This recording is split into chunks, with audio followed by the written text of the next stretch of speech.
Hey, welcome back.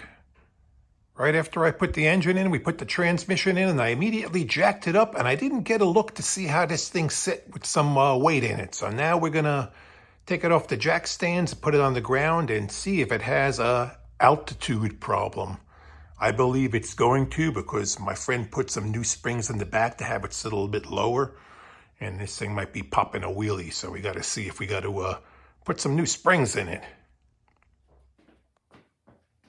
Okay, going down. Elevator, bottom floor.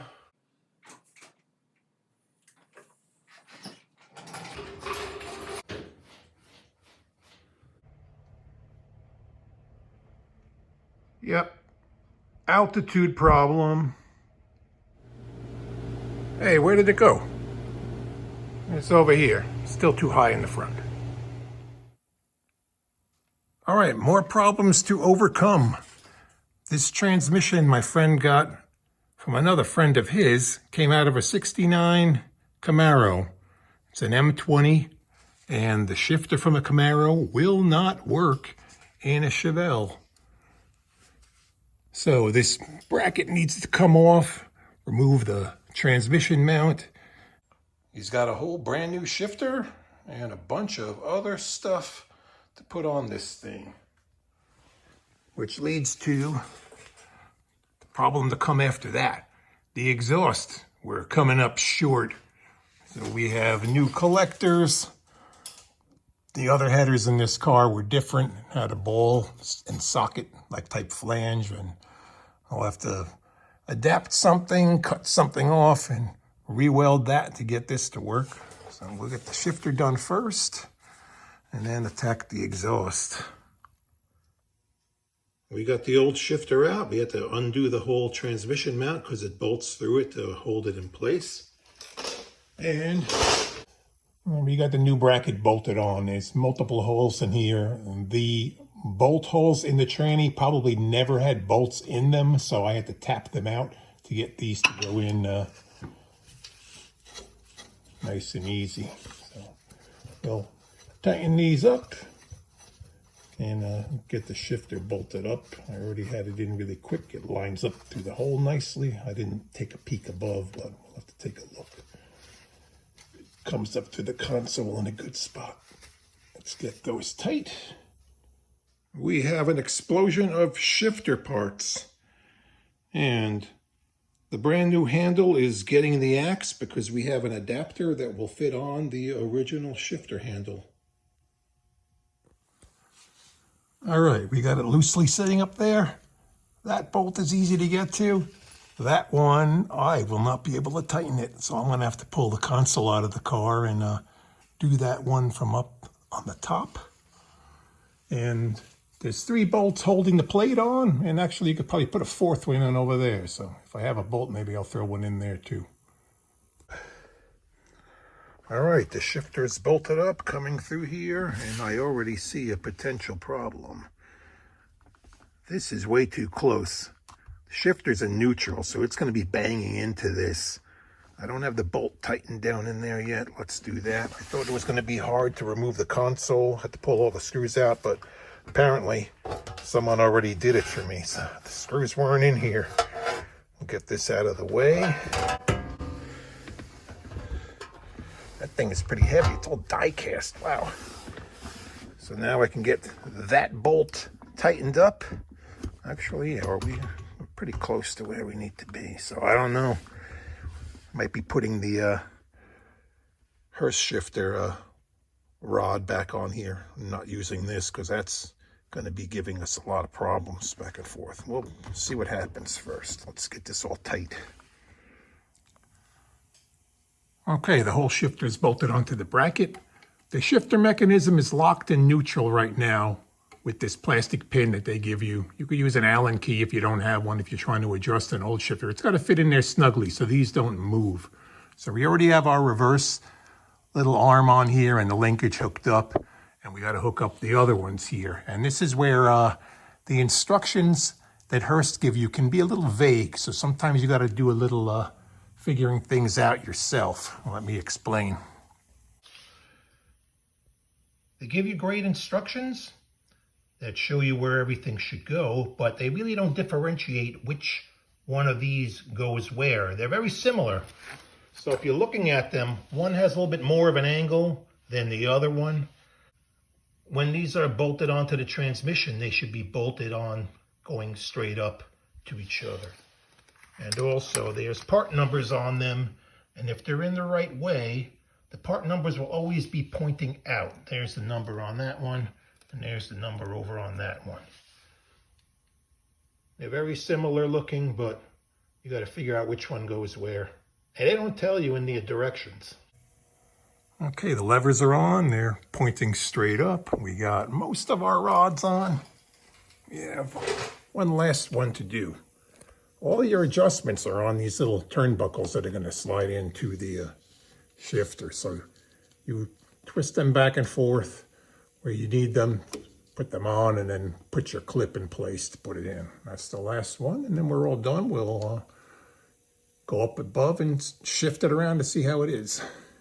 Oh yeah, don't forget to pull the pin out when you're done. It should come out loosely. You don't want it tight because that means there's something not lined up perfectly. Let's check out the shifter action with our stock handle here, if it's going to work. And I already know the answer to that. No, it's bumping the console. If I move it back over here a little bit, that'll work. Reverse. Feels good, nice and tight, but not going to work with the console. Look how far I pulled it back. So what can we do here? We're going to put the handle that came with the shifter on for now. And if he really wants this to work, I have to move the whole entire console back, which would not be impossible, but it'd be a ridiculous amount of work to do that. So this one will be on. Well, that's going to work.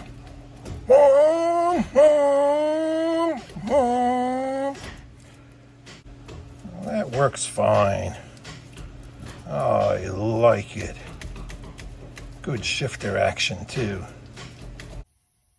This needs to go, but I kind of try to save the open part of this pipe here. If all else comes, I could cut it off over here and put another thing. But if I get the other piece out that's in here, I'll be able to reuse this whole pipe welded onto our new header reducers. Just enough space to squeak by and do that. We'll see if we could get this to come apart.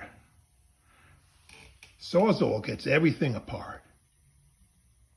Here's the tricky part. We need to cut the inside pipe. So we're just going to make a slice in it and knock it with a sharp chisel to kind of knock it in. I might make another slice, maybe 2 of them, and that should be able to get this thing loose.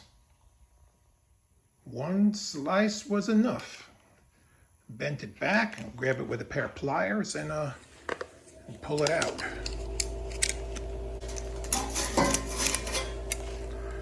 There.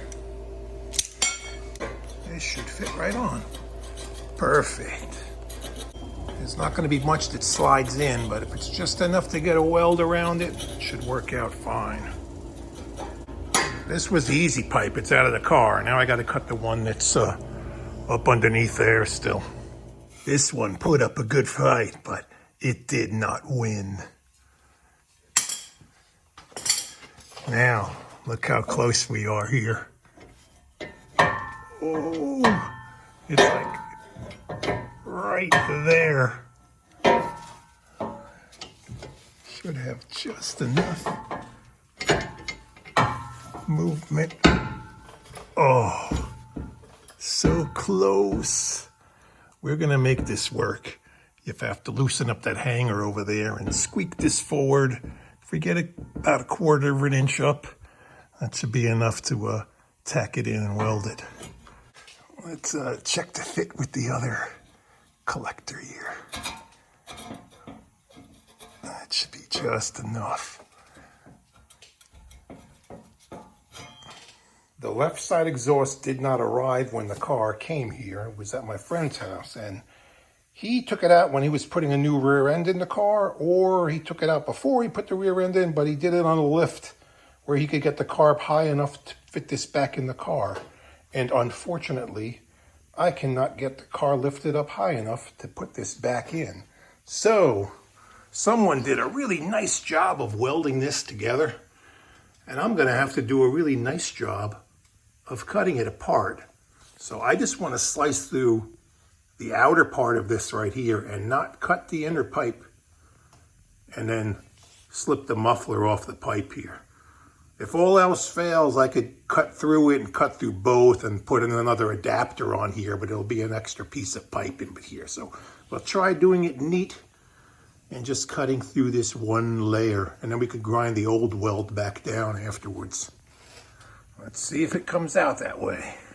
With the precision of a surgeon, we'll get it.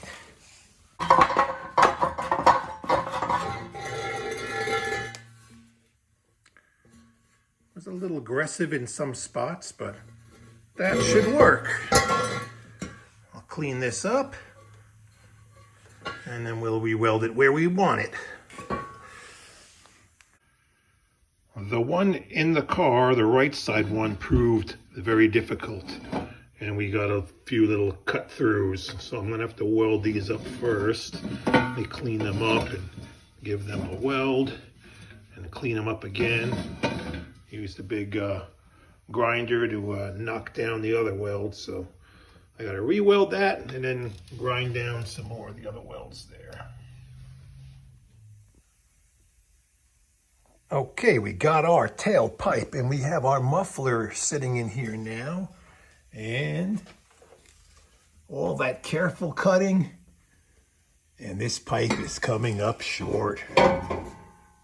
That header outlet on the driver's side is a little bit up forward, I guess, compared to the old headers that were here. So, and being that this pipe here just barely fits, I might flip-flop these because this one is longer. So I'll put this one on that side and that one over here, and I'll put an adapter to make up the difference over here. Let me swap them around. But while things keep coming up short, we have something here that's coming up too long, and that's our drive shaft. This is a new rear end, Moser rear end, brand new. And it's got a much bigger yoke on it than the rear that was in the car. So looks like we have to get our drive shaft shortened. I got to get some measurements on that and figure out how much of a difference. It's only, it's hard to say. You got to remember too, this transmission was out of something else. The Borg-Warner transmission was originally in this car, but that's supposed to be the same length as the M20 that's in here now. So we need a little bit of room for the slipper yoke to move back and forth. Maybe like an inch. That would put it like here. So I'm probably talking like an inch to shorten the drive shaft now. So the hits just keep on coming. Other things to fix. And I wanted to get the drive shaft up here so I could tuck the pipes pretty close to it. So I'm about to jam this up in here in a way so at least I'll figure out where I need to get the exhaust and also be able to drop the drive shaft out too. So more head scratching. We'll work it out. Driver's side one is on the top. You could see how much longer it is. I don't know if I'll be able to flip-flop it, but I'll give it a try. Let me see. Well, that didn't work. I put a small extension piece in. I have the car sitting on jack stands now, so it'll be at ride height so I could see how the tailpipes fit. We got everything just fit up in here and nothing is welded, nothing is clamped. We got blocks and a jack holding it where we want. And we're looking pretty good on one side, but of course, there's a problem on the other side. 2.5-inch tailpipes need a lot of space to run over an axle. That side's okay. on the passenger side, but let's see if I could, that one is really close. It's already banging there, and as soon as the suspension drops down, it's gonna hit. Let's see if we'll bounce the car a little bit here. Let's see what happens here.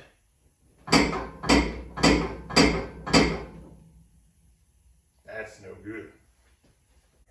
If your tailpipes are clanking, it's time to get rid of your tailpipe.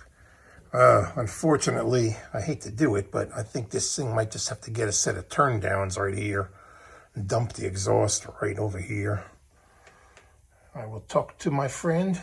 So ultimately, it's his decision. We also need to account for where our drive shaft is going to be. So this is awfully close. I have it stuck up in there. It'll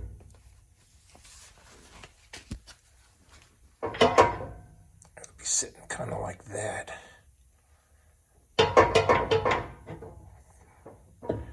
Not a lot of clearance. Oh, so what do we do with our problem exhaust? The problem has now become someone else's problem. We're going to concentrate on getting the engine running, and he's going to take the car over to the muffler shop and have them bend up some new tailpipes and fit into the little tight spot that we have here. So everything is just going to stay off, and they are going to refit what they see is necessary to make this work. Hey, Corrado, come here. Look at you, oh, good boy. Nice.